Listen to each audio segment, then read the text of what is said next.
Welcome back to episode 3 of Fixin the Vixen. In the last episode, we were working on getting the Vixen started. She had some leaks, but we managed to get her up and running. Not too bad. If you haven't seen that video, you should probably watch that first. Today we're working on our next hurdle, the clutch. One of the first things I noticed when picking this baby up from the scrapyard was that the clutch had no pressure at all.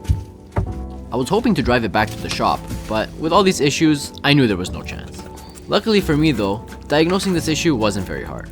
A quick peek under the hood and I could see that the clutch slave cylinder wasn't even bolted onto the transmission, and all the guts were missing.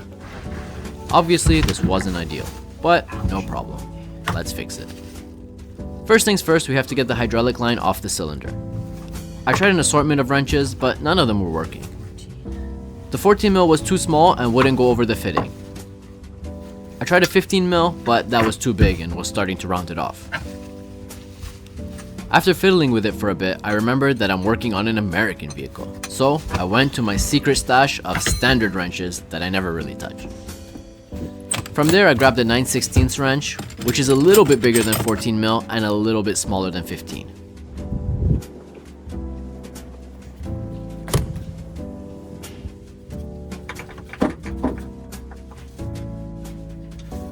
Looks like it did the trick.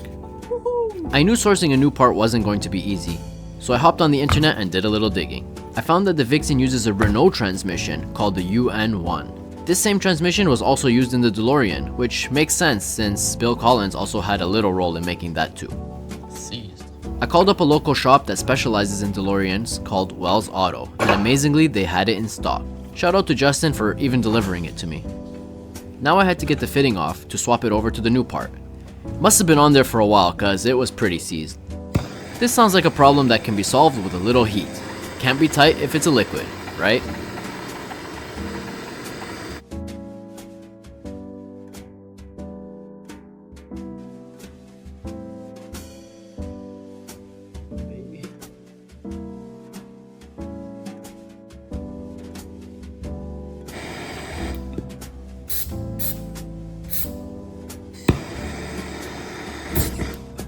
Whoops. Won't do that again.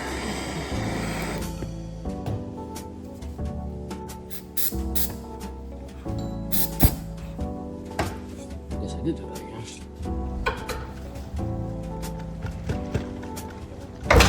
Oh yeah. After a few thermal incidents, the fitting came right off.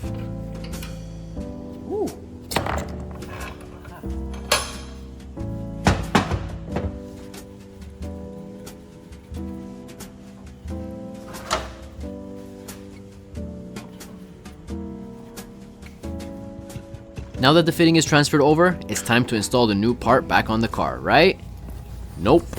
For some reason, the rod that the slave cylinder pushes on got stuck on the other side of the frame.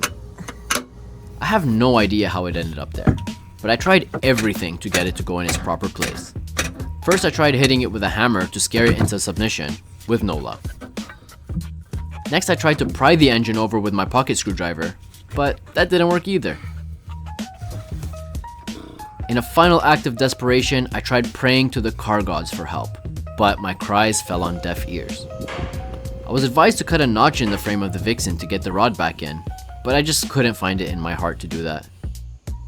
Somebody, when they were putting the transmission in, they put the pin on the wrong side of the frame. So now I have to drop the whole transmission cross member, and hopefully it'll come out. Nice. Let's hope this thing doesn't drop on my head now. Okay, so on to plan G. I'll see if unbolting the back of the transmission and moving it will give me enough space. I thought I'd have to drop the transmission down, but turns out that lifting it up was what did the trick. Great success. Crawl back under and the transmission gets bolted back into place.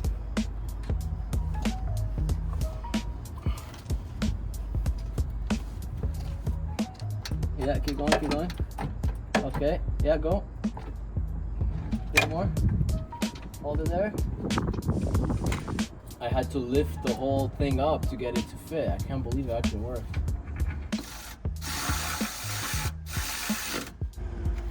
That works.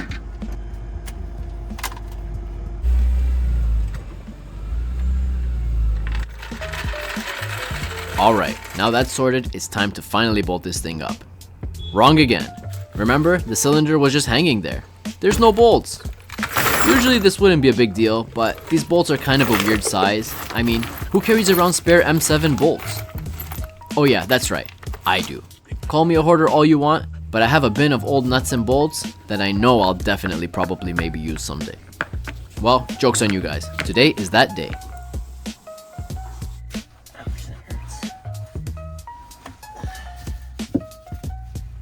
After all of that trouble to fit one simple part, it's finally in.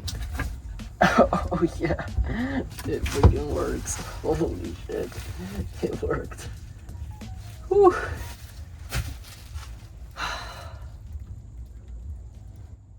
Wow. Have a look. Amazing. There's nothing quite like that sigh of relief after you finally solved the problem that's been bugging you for so long.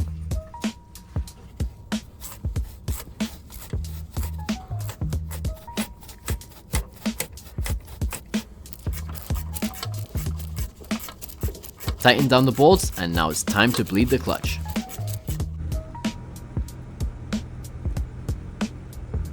To access the clutch reservoir, you have to open up the frunk. This was a slight problem because the tow truck parked the front of the Vixen too close to the wall to open it. Shit. No worries though, slap the transmission in neutral and we can roll the Vixen back enough to open it up.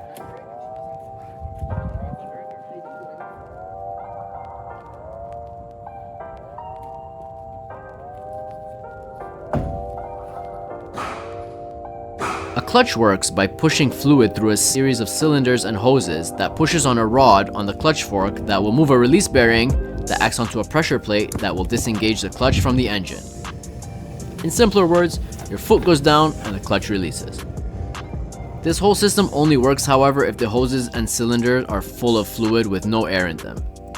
To get the air out, we have to bleed the clutch. This is a relatively straightforward process that includes pumping the pedal and opening a bleed screw on the other end. This is the manual method, but there's many ways to do this, including using pressure, vacuum, or even gravity.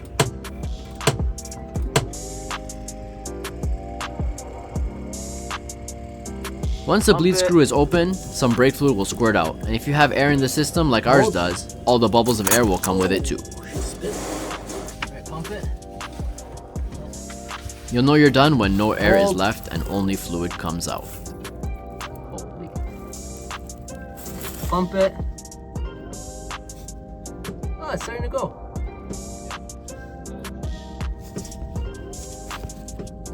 Hold.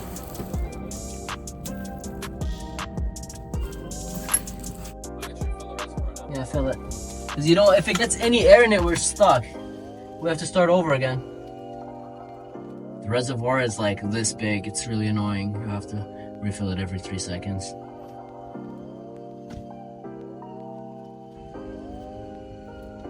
Now that all of the air is out of the system, we can finally try and take this thing out for a rip. Do you guys think it's gonna move?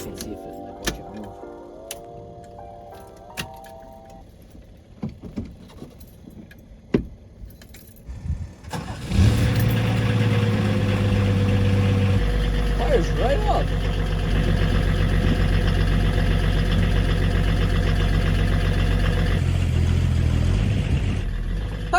It moves. It moves. Do the brakes work? I don't know. I don't think so. How does the pedal feel? It's off.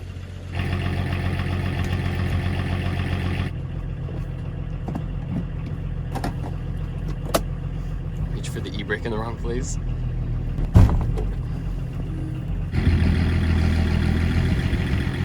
So the brakes don't really work, but is that gonna stop us from driving it? No way. Probably not a bad idea to put our seatbelts on though.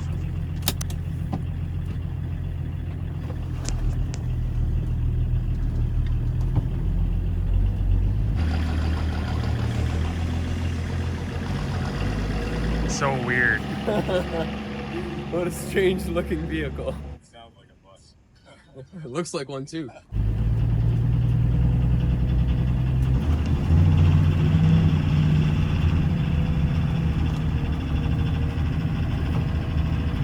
weird driving this thing, man. Visibility is horrible.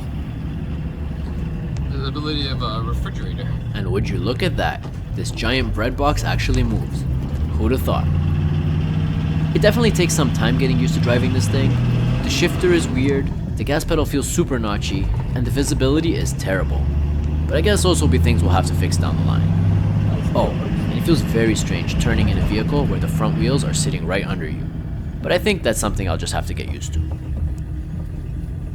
Honestly, we have a lot more work still left to go, but I can't believe it's already running and driving. This is such a huge step, and we're so happy.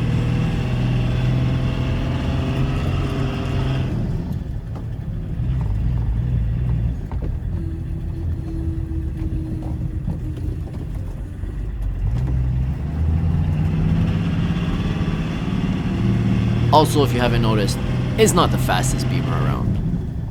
0 to 60? Eventually. Huge thanks to everyone who's been following along this journey of ours. We have a lot more for you in store, so stay tuned. I think that's good enough. And as always, catch you guys next time.